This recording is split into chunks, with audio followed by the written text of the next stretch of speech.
하나님의 영으로 충만한 날, 그 주일 이후에 여러분들 어떻게 그 삶을 사셨나요? 우리는 예배를 통해서 힘을 얻지 않습니까? 그 예배를 통해서 그 하나님으로부터 오는 신령한 은혜들을 간구하는 그 시간들을 통해서 3일 동안 어떻게 지내셨습니까? 하나님이 그 3일 동안 기억이 나셨습니까? 우리 예수님이 그 3일 동안 기억나셨나요? 네, 감사합니다. 이번 주 월요일에 저는요, 좋은 친구들과 사귐이 있었습니다. 지난 6월쯤이었는데요. 담임 목사님께서 흔쾌히 허락해 주셔서 설교 세미나에 참가한 적이 있었습니다. 되게 짧은 시간이었습니다. 1박 2일 동안이었는데요. 그 세미나에 같이 함께 참여해서 함께 듣고 또 함께 식사하고 또 함께 삶을 나누고 또 함께 잠도 잤습니다. 자, 그런 시간에 그 짧은 시간 동안 인연이 되었던 건데요. 그 이후에 간간히 인사하고 안부하는 그렇게 정도였습니다. 근데 한참 이제 그 이후에 이제 여름 사역들을 이제 준비해야 되잖아요. 모든 사역자들이. 이제 여름 사역 중이었습니다. 목사님 한 분에게 전화가 왔습니다. 이런 내용의 전화를 받았어요. 제가 유튜브 영상을 제작하고 있는데 두 번째 편으로 전주 지역에 있는 목사님들 중에 친구하고 싶고 또 정말 친구가 그 되는 과정을 영상으로 담고 싶어요라고 그러면서 이제 저를 이제 얘기한 거예요. 그리고 이제 저를 포함해서 한 분이 더 있는데 2년 전에 전북대 근처에 개척한 담임 전도사님 한 분이 계시는데 그 전도사님과 교회 이야기도 이제 담고자 하는 내용들이었습니다. 그런데요, 이 제안을 받았을 때요, 제가 뭐라고 대답했을까요? 네? 저를요? 그쵸? 왜요? 저를 왜요? 이제 그렇게 대답을 했어요. 근데 이제 목사님이 하시는 말이 많이 고민 중에 그냥 목사님이 기억이 났대요. 친구하고 싶대요. 그래서 그래요. 그런데 이 이야기를요. 이제 밤에 저녁에 우리 가족들에게 이야기를 했어요. 가족에 얘기를 했더니 어떤 반응이었을까요? "우와, 우리 아빠 멋진데."라고 했을까요? 아닙니다. "에? 아빠? 아빠를 왜? 아빠 유명하지도 않잖아. 아빠 담임 목사님도 아니잖아." 막 이제 그러는 거예요. 네, 맞습니다. 유튜브 조회수를 올리려면요. 사실 그 영상 안에 유명한 크리스천들이 나와야 되고요. 또 정말 요즘에 최근에 셀럽들이 나오는 게 맞지요. 그런데 그런 목적이 아니니까 저를 선택한 거겠죠. 사실 카메라 앞에서 나의 이야기를 하는 것이 참 부끄럽잖아요. 그럼에도 한편 저를 기억해 주고 또 친구하고 싶다. 그 말에 조금 이제 망설이다가 그래요. 고맙습니다 하고 우리 그때 언제 만날까요? 라고 해서 이제 약속을 잡은 날이 이제 이번 주 월요일이었습니다. 자, 컨텐츠 제목이 뭐냐면 너 내 친구 되라라는 거였어요. 너 내 친구 되라. 자, 이제 3편까지 제작한 이후에 공개를 한다고 하니까요. 한 편 더 남았겠죠? 이제 한 편 더 제작 후에 이제 하나씩 업로드할 계획이라고 합니다. 그런데요. 자, 이 팀에 이제 같이 온 이제 컨텐츠를 이제 편집하는 PD가 있는데요. 이 PD가 유튜브 구독자 수가 좀 되는 친구였어요. 현재 우리나라 기준으로 제가 한번 찾아봤는데 유튜브 채널을 운영하고 있는 순위를 찾아보니까 14위가 983만이래요. 그리고 15위가 765만 명을 보유하고 있는 사람이래요. 근데 이 PD는요, 이제 우리나라 구독자들보다도 좀 이렇게 인도, 그리고 다양한 국적의 그런 구독자 대상으로 하고 있는데요. 769만 명이나 된다고 하더라고요. 그러니 꽤 실력이 있는 분이시죠? 그렇죠? 네, 이제 선교사님 자녀이고요. 우리 한국 크리스천 청년입니다. 어떤 중요한 건요. 이 영상을 제작하기 위해서 팀이 서울에 있는 목사님들이 모여서 같이 함께 전주까지 내려왔다는 겁니다. 그래서 월요일 오전부터 또 좀 밤늦도록 그리고 다음날 오전까지 인터뷰도 하고 또 하나님 나라를 향한 그 비전들을 함께 이제 공유하는 시간을 가졌습니다. 근데 사실 이 영상이 제게는요, 사실 세상에 이렇게 공개되는 것도 또 안 돼도 사실 저도 괜찮습니다. 이미 친구가 생긴 것만으로도 하나님께 너무나도 감사하더라고요. 참 송구스러운 말이지만 사실 목사님들이 친구가 많이 없어요. 예. 세상 친구들은 점점 줄어들고요. 타교의 목사님들과 깊은 관계로 나아가는 것에 대해서 사실 좀 힘들어 합니다. 어려워해요. 그런데 지역 내 또는 타 지역의 목사님들과 친구가 된다. 그리고 날 기억해 주는 사람이 있다. 계속 같이 함께 관계를 맺으면서 기도해 주는 사람들이 있다. 하나님 나라 관점에선 매우 흥분되는 일 아닌가요? 그렇죠? 네, 그렇습니다. 우리 서로도 같이 함께 기억해 주는 성도님들이 되기를 주님의 이름으로 축복합니다. 네, 한번 옆에서 다시 한번 보세요. 나를 기억해 주면서 기도하시는 분이 바로 내 옆 사람입니다. 그렇죠? 하지만 이 시대를 살아가는 우리는요. 나란 존재에 대해서 조금씩 알아갑니다. 나는 불완전한 사람이란 거를 점점 알아채 갑니다. 그래서 언제부턴가 사랑에 갈급하고 갈망합니다. 또 내가 붙들 만한 것에 기대기 위해서 우리는 발버둥 칩니다. 저마다 사연으로 아프고 또 외롭습니다. 조금씩 행복하다고 나는 그렇게 느끼고 있지만서도 여전히 그 고민과 그 갈망만큼은 영원히 끝나지 않을 것 같다. 또 그렇게 생각할 때에 또 내 마음이 무너질 때 지금 나를 기억해 주는 사람 있을까? 그렇게 생각해 보기도 합니다. 사랑을 받는 여러분, 우리의 어떤 모습이건 간에 항상 나를 기억해 주는 분이 계신다면 그분의 이야기를 한번 들어보시지 않으시겠습니까? 오늘 본문에 보니까 예수님과 두 명의 행악자가 십자가에 못 박힙니다. 이때 한 명의 행악자가 예수님을 비방하는데요. 네가 그리스도가 아니냐? 너와 우리를 구원하라 라고 하죠. 이 죄인이 예수님의 왼쪽에 못 박힌 사람인지 또 오른쪽인지 알 수는 없습니다. 분명한 사실은 어느 한쪽에 있는 사람이 예수님을 비방했다라고 오늘 어, 누가복음엔 기록하고 있죠. 그런데요, 여러 복음서를 다시 한번 살펴보니까 사실 두 행악자 모두 예수님을 비방했다라고 합니다. 마태복음 27장에 보게 되면 함께 십자가에 못 박힌 강도들도 이와 같이 욕하더라. 마가복음에는 십자가에 못 박힌 자들도 예수를 욕하더라라고 합니다. 그러니까 이 강도들 전부 다 두 행악자 모두가 다 예수님을 지금 욕하고 있다라는 것입니다. 마태복음 27장에 보면 이들은 강도였다라고 기록하고 있는데요. 아마도 남의 돈을 빼앗기 위해서 심각한 어떤 폭행이나 또 살인을 저지르지 않았나 그렇게 예측할 수도 있습니다. 맞습니다. 어쨌든 십자가는요, 사형이 선고되어서 실행이 되는 현장입니다. 이들도 예수님과 함께 십자가에 못 박혀서 극한 고통 속에 지금 있는 가운데 있지요. 이때 사람들은 옷이 벗겨지고 살이 찢기고 또 못에 박힌 그 예수님을 향해서 조롱하고 비방하기 시작합니다. 그런데 이 상황에 되게 보통 사람이라면 저라도 그랬을 것 같습니다. 너무나도 공포에 차서 정신을 잃어버릴 것 같습니다. 또는 어떤 사람들은 자기를 고통과 모멸로 몰아넣은 사람들을 너무 힘들지만 있는 힘을 다해서 막 저주를 퍼부을 수도 있을 것 같습니다. 그런데 예수님은 의외의 행동을 하셨다라는 거예요. 오늘 34절을 보니까요. 예수께서 이르시되 아버지 저들을 사하여 주옵소서 자기들이 하는 것을 알지 못함이니이다 하시더라. 저들을 사하여 용서하여 주옵소서라고 기도합니다. 예수님은 구경하는 백성들, 지금 자신을 비우는 행인들, 희롱하며 자신을 죽이려고 하는 그 군인들을 향해 용서해달라고 하나님께 기도하고 있죠. 이때 예수님의 모습을 보는 두 강도가 정말 기가 막힌 거예요.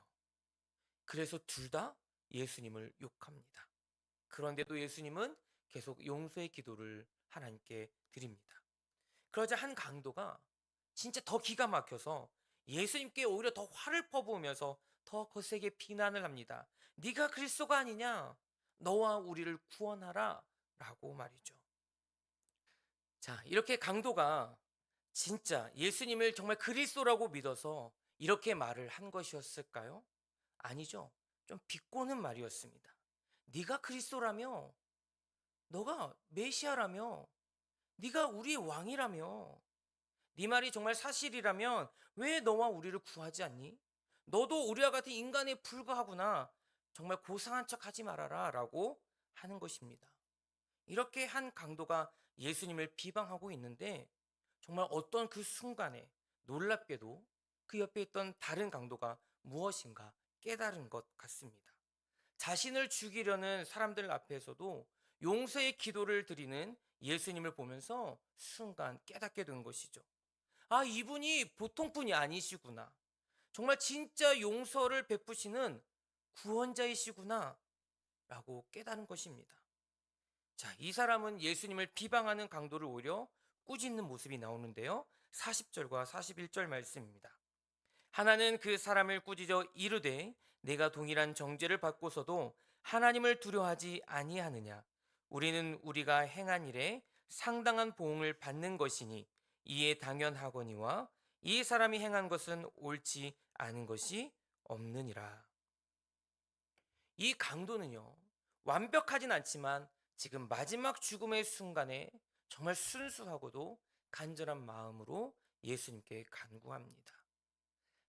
42절 말씀입니다. 예수여, 당신의 나라에 임하실 때에 나를 기억하소서.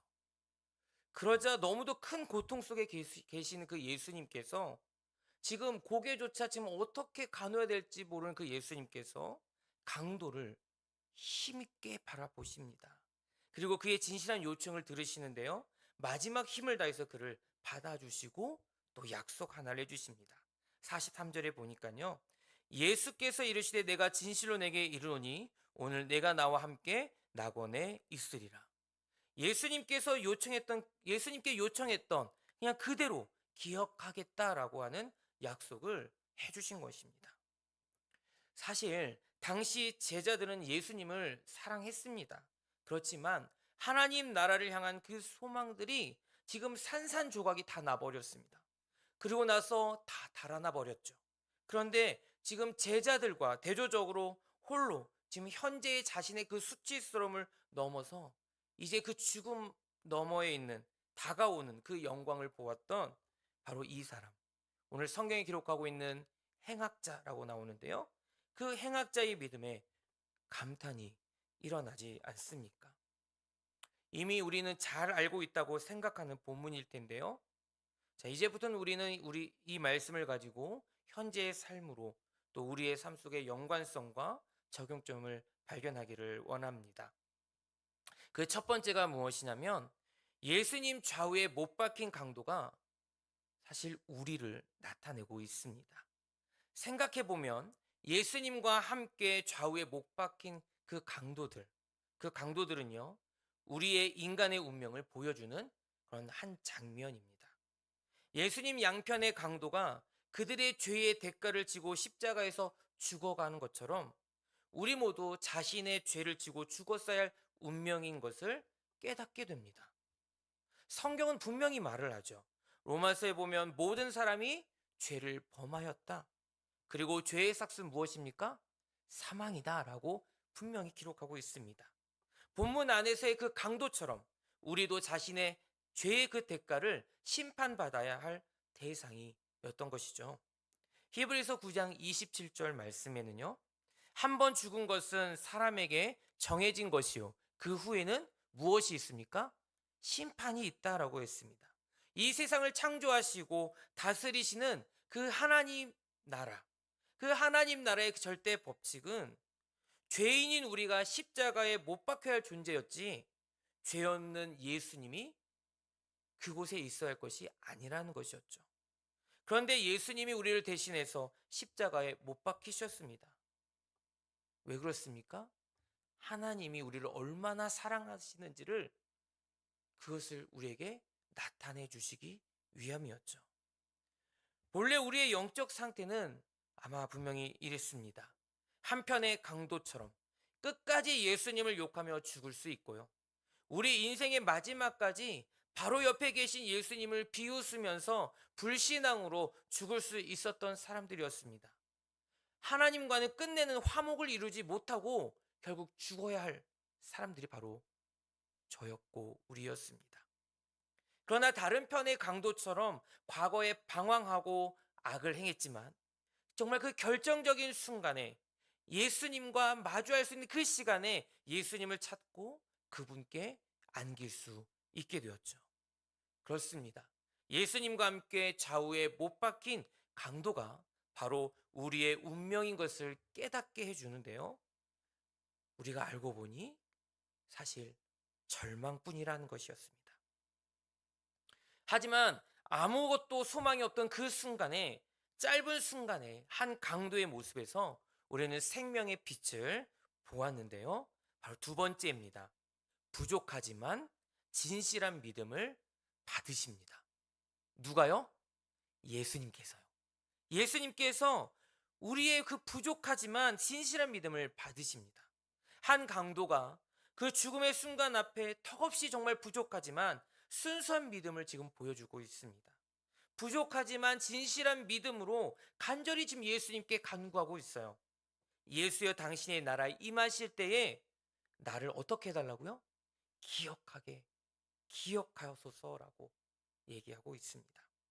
예수님은 극한의 그 고통 속에서도 이 사람을 받아주십니다. 그리고 영생을 약속하시죠. 오늘 내가 나와 함께 낙원에 있으리라. 부족하지만 진실한 이 강도의 믿음을 예수님이 받으셨습니다. 십자가에서 죽기까지 우리를 불쌍히 여기시고 영원한 생명을 약속하신 그 예수님이 오늘 동일하신 그 예수님이심을 믿으시길 바랍니다. 부족하지만 진실하게 나오는 그 우리를 받으신다고 약속하셨다라는 거예요. 성경을 많이 알면 좋습니까? 좋습니다. 그렇지 않아요? 성경을 많이 알면 좋습니다. 그런데 잘 몰라도 괜찮아요. 인생 초반에 예수님을 믿고 고백하면 좋지요. 좋은 겁니까? 좋습니다. 더 이 땅 가운데 하나님의 나라를 볼 수 있고 하나님과 동행하는 그 시간이 길어지니 당연히 좋은 거죠. 그런데 지금도 괜찮습니다. 인생의 좋은 때에 믿음으로 주님께 나오며 좋지만 지금 절망의 순간에 나와도 괜찮습니다. 그저 진실한 믿음으로 주님께 나오면 됩니다. 분명합니다. 우리 주님은 부족하지만 진실한 믿음을 받으시는 분이십니다. 믿음을 받으시고 우리를 구원하시고 약속을 주시는 분, 그분이 오늘 십자가에 달린 예수 그리스도인 줄 믿습니다. 할렐루야. 자, 그렇다면 예수님은 어떤 분이신가? 마지막인데요. 예수님은 끝까지 나를 어떻게 하신다고요? 기억하신다입니다. 구원받은 강도가 우리는 왼편인지 또 오른편의 사람인지 모릅니다. 사실 그의 이름도 지금 모릅니다. 그냥 십자가에 달린 행악자 중 하나라고 기록하고 있지 않습니까? 죄를 짓고 죽어가는 강도에 불과합니다. 그러니 우리도 굳이 그의 존재를 자세히 알고 또 기억할 필요도 없지요. 그런데 그런 그를 기억하시는 분이 계신다라는 거예요. 죽음의 마지막 순간뿐만이 아니라 그 죽음 후에도 기억을 하셨고 기억하셔서 도저히 그가 갈 수 없는 나라, 갈 수 없는 그 낙원, 천국에 있게 하시겠다라고 말씀하십니다. 오늘 내가 나와 함께 낙원에 있으리라 라고 약속하셨다는 거예요. 이분이 누구십니까? 우리가 사랑하고 우리가 따르는 예수님이십니다. 세상이 나를 몰라준다고요? 기억하지 않는다고 우리는 한탄할 필요가 없습니다. 왜요? 어차피 세상은 그런 곳입니다. 일할 능력이 떨어지고 아프고 병들면 어떻게 됩니까? 그냥 자연스럽게 잊혀지는 것이 맞습니다. 지금 아무리 엄청 잘 나가는 유튜버라고 해도요, 또 인플루언서라고 해도 잊혀지는 것은 금방입니다. 영원하지 않죠. 누가 우리를 이 땅에서 기억해 주실까? 누가 우리의 죽음 후에도 영원히 기억해 주실까? 누가 우리가 무서운 그 심판대에 섰을 때에 우리를 기억하시고 넌 죄가 없다라고 선언해 주실까? 누구십니까? 네, 여러분이 지금 고백한 예수님이십니다. 우리가 믿는 그 예수님께서 우리를 항상 기억하고 계신다는 것입니다. 그렇다면 우리를 쉽게 잊는 세상이 아니라 누구를 붙들어야 해요? 예수님을 꼭 붙들어야 합니다. 삶의 모든 것을 잃을 때에도, 너무 힘든 그 시간들을 지날 때에도 우리는 절대 예수님을 놓치지 말아야 합니다. 왜냐하면 예수님만이 우리를 영원히 기억하시는 분이기 때문입니다. 우리는요, 어린 아이들에게도 예수님이 항상 너와 함께 하셔. 예수님은 항상 너를 기억하고 있어. 라고 얘기를 해줘야겠죠. 또, 지금 친구가 점점 많아져 가는 그 시기.